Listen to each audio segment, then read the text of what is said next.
Hello and welcome to the How to Get an Analytics Job podcast, where we will help you discover where you fit into the analytics marketplace, what skills you should build, and how to land your analytics dream job. I'm John David, analytics agency owner and educator. And I'm Elizabeth Illig, a private career coach and higher education professional. In this podcast, we will not only help you land your next analytics job, but we will give you the tools and strategies to level up your career. Everybody, I am Elizabeth Illig, and we are back with How to Get an Analytics Job. I'm one of your co-hosts for the How to Get an Analytics Job channel and podcast. I wanted to give you guys a brief overview of today's podcast and let you know that it was recorded before we knew so much about the coronavirus pandemic. This podcast was recorded in advance, and I do think it still has relevant content for when we all get through this coronavirus pandemic. So we wanted to go ahead and release it so that you had this information available to you. That is the big caveat with today's episode. I hope that you enjoy the content, and thank you so much for tuning in to How to Get an Analytics Job. Hi everyone, I am Elizabeth Illig, and I am here today with Sharron Vogler, who's going to talk with us about skills-based resumes and LinkedIn profiles. Thanks so much for being here, Sharon. Thanks for having me. So you all might remember Sharon from episode 4, where we talked about entry-level business analytics jobs. This time we are in our branding theme, so we're going to be talking about skills-based resumes and LinkedIn profiles. So y'all already heard about how to sell yourself, and right now we're going to focus on that next phase, which is some of your application materials and documents, making sure that those are up to par and make sure that you stand out on those resumes and LinkedIn profiles. So Sharon, I would love for you to introduce yourself. Sure. And tell us a little bit about you and what you do. Great. I am currently over at Wake Forest University. I work in the School of Business. I work with students that are getting their master's degree in business analytics, and have been over at Wake Forest for about 8 years, where I have worked with a lot of different business school students, from undergrads all the way up through the MBA level, on their job search techniques and strategies. So I've been writing resumes and designing LinkedIn profiles for a long time. Absolutely. And you guys may have heard me say this in episode 4, but Sharon is such a force in this field. She really is such a strong career coach. Her students land in some amazing positions at amazing companies, so we're really grateful to have her. Great. Sharon, let's dive in, because I think sometimes people get confused, applicants and students, about what a resume is for, what the purpose of a resume is. I think folks think it's some kind of exhaustive list of their qualifications, and that's really not what it is. So what is the purpose of a resume, and what are employers looking for when they review resumes? Sure. I like to think that a resume is your ticket to the dance. If you don't have a piece of paper that gives you a minutes to the dance or the event, then you're going to be turned away, right at the door. And so your resume needs to be crystal clear on what kind of value you can add to the organization. And I find it very interesting that, like you said, people think it needs to be this exhaustive, chronological explanation of every single thing you have done in your entire career, and that's just not the case. It will get lost in this black hole of applicants if you don't take the time to target it and design it in a way that gives the viewer and the audience exactly what they need from the very beginning. Absolutely. I think that's such a good point, because I look at it, I love that you said it's your ticket to the dance. I call it a marketing flyer, but it's the same idea. It's that ticket that gets you in. So it certainly needs to showcase what is most relevant for the employer and the position. Yes. What do you think applicants should include on their resumes to stand out?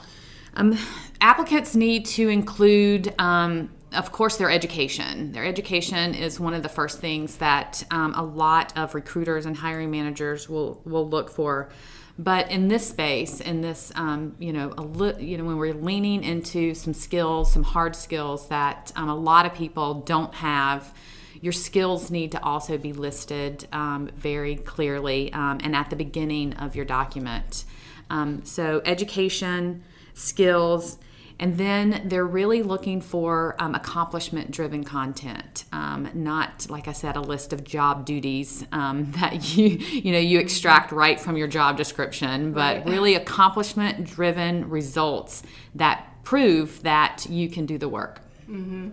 I love that you say that, because I think that's a big mistake that we see on resumes. It's just that one job duty statement or a few job duty statements, and they're really not accomplishments. Clean data is not an accomplishment, y'all. No, it is not. It is not.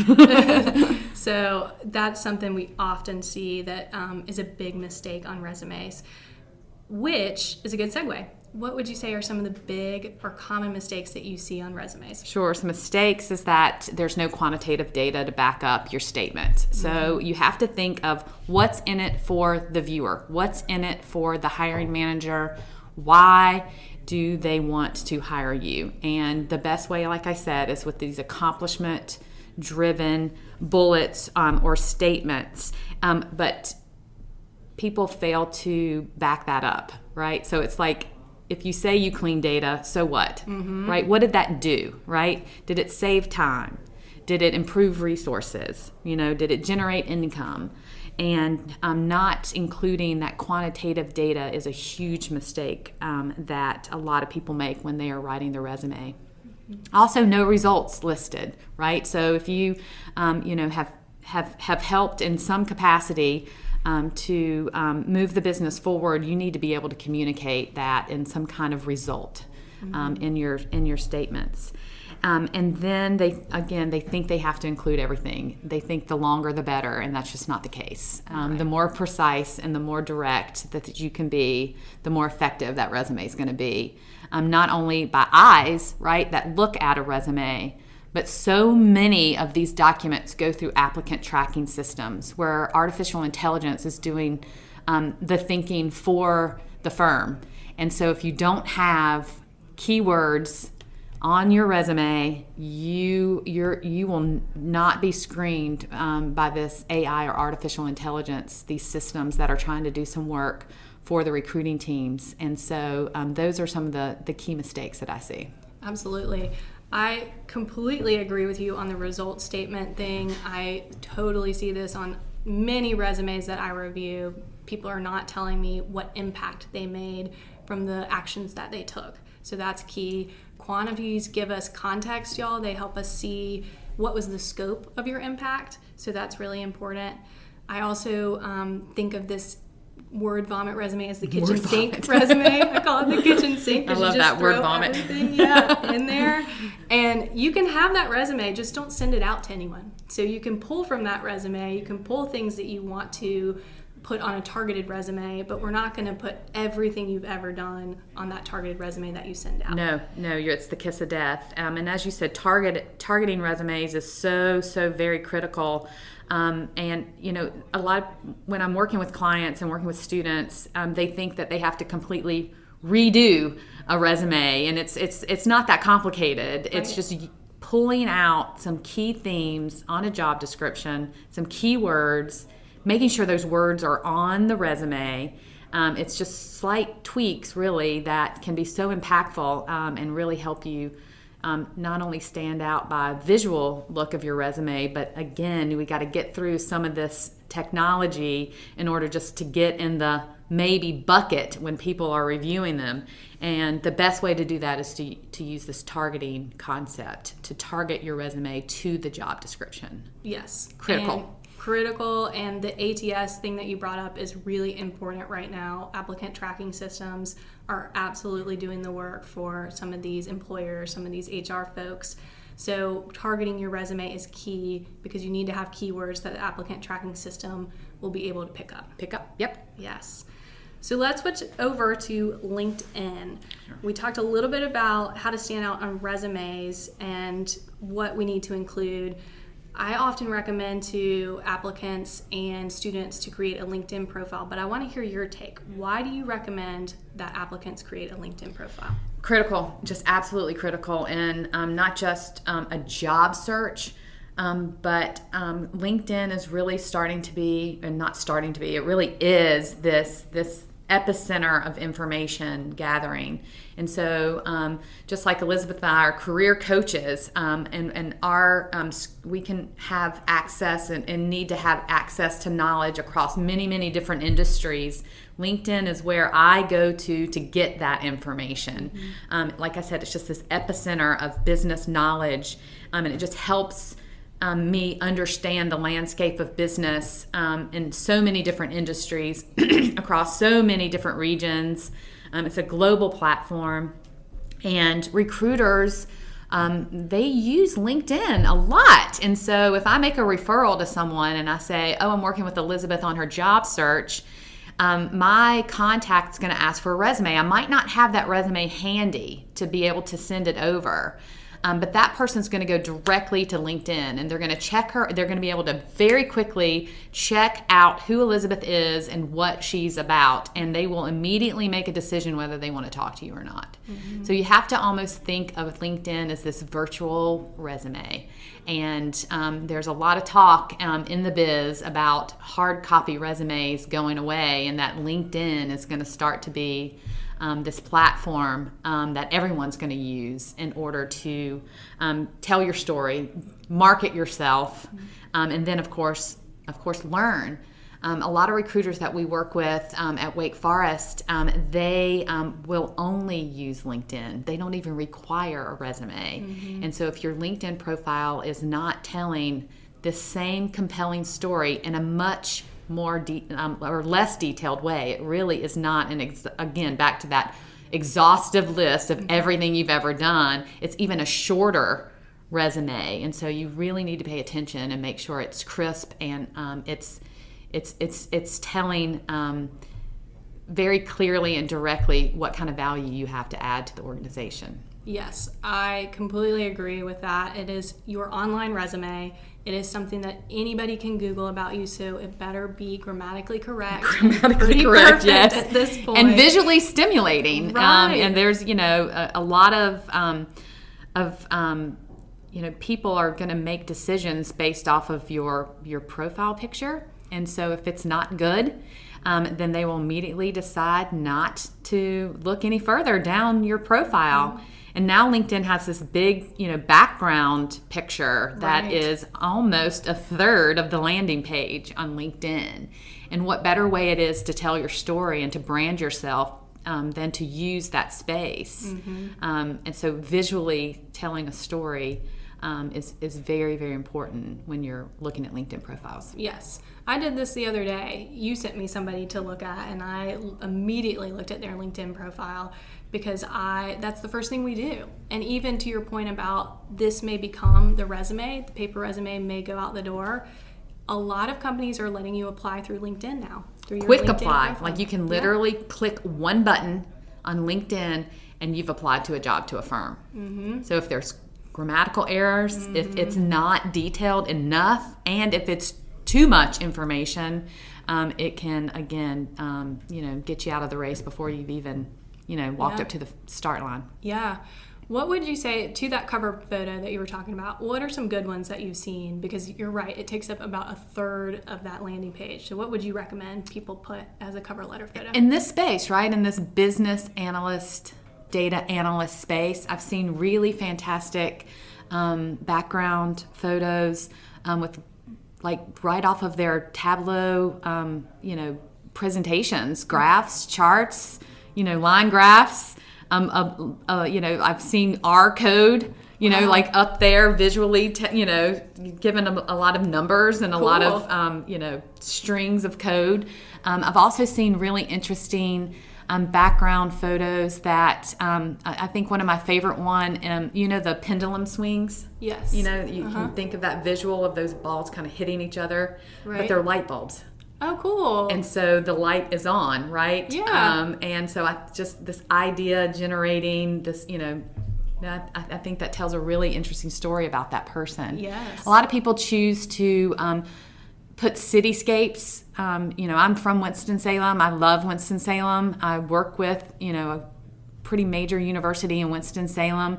And so when you look at my LinkedIn profile, you see a cityscape of Winston-Salem. And so a lot of students have some location preferences that they are trying to work towards, such as New York City or San Francisco. So they'll put pictures of those cities, like the Golden Gate Bridge or the Empire State Building, that again just tells a part of their story, right? They want to be in those locations.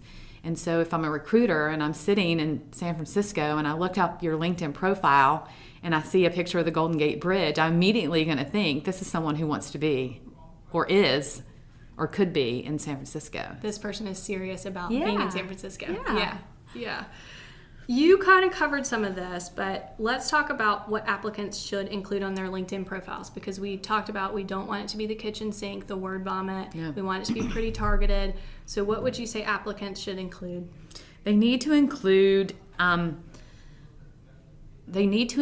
summary. And back to your point about word vomit, it doesn't need to be a dissertation or a thesis. You need to use the summary space in order to embed some keywords. Most people, believe it or not, don't even read the summary. They will look at your profile picture. They will look at your tagline that's right underneath your picture, and then start to scroll, right? So you get about 5 seconds to impress someone enough to keep scrolling down. So those things need to be really great. So you also need to use the summary to embed some keywords.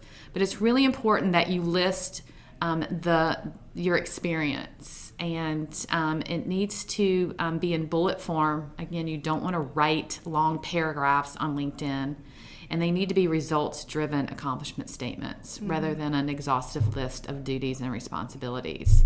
A mistake that I see people make is they just list the company and the title. They don't put anything underneath it. Immediately, bias in my brain immediately starts to think this is not a person who's detail-oriented or has taken the time. Who cares that Who much? cares, Yeah. right? So, I like to just take a couple of the key takeaways from that experience and use those on my on LinkedIn profiles. And so again, if it's too long, if it's too much, you're going to bore the reader and they're not going to continue on. And so it's important that you list all the firms that you've worked for and that you list key accomplishments in a results-driven way that communicate your value. And then it's really important to have your skills and your education also listed. One thing that I've heard from LinkedIn when I was at a conference recently is that the more rich media that you can embed into your LinkedIn profile, the higher up on search engines you will come.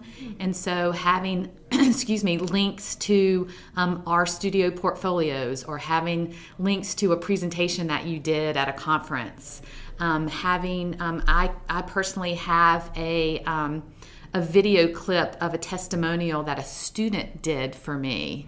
And so these type of rich media things help your LinkedIn profile and help search engines you want your name to be at the top of the list. And these are just some techniques that we've learned that can help.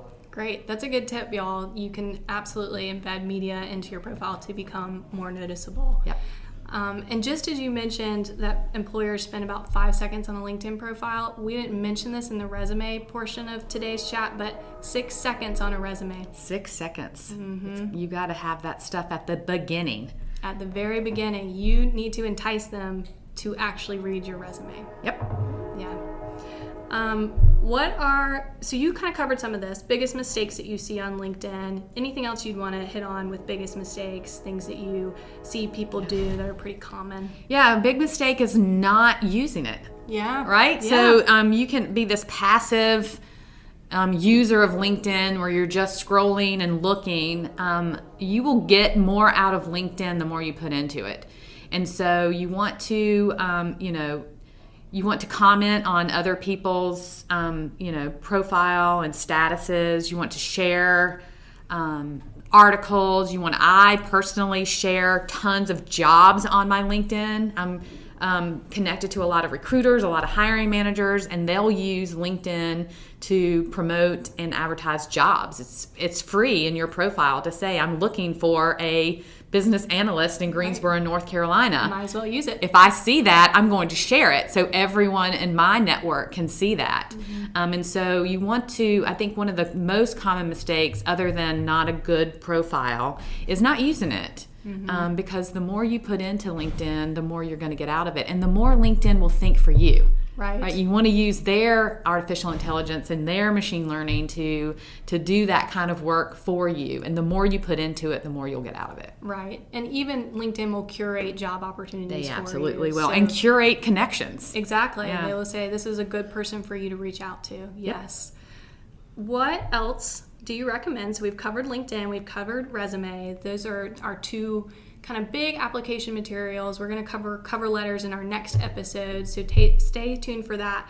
But anything else in terms of LinkedIn or resume that you would recommend applicants do to stand out?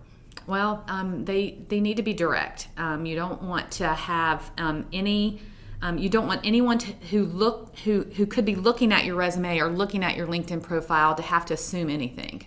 You need to be very direct in stating who you are and what kind of value you have to offer to, the industry, the function, the communities that you work and live in, and so knowing that these are living documents, these are breathing, living documents. It's not I'm finished with my resume, check.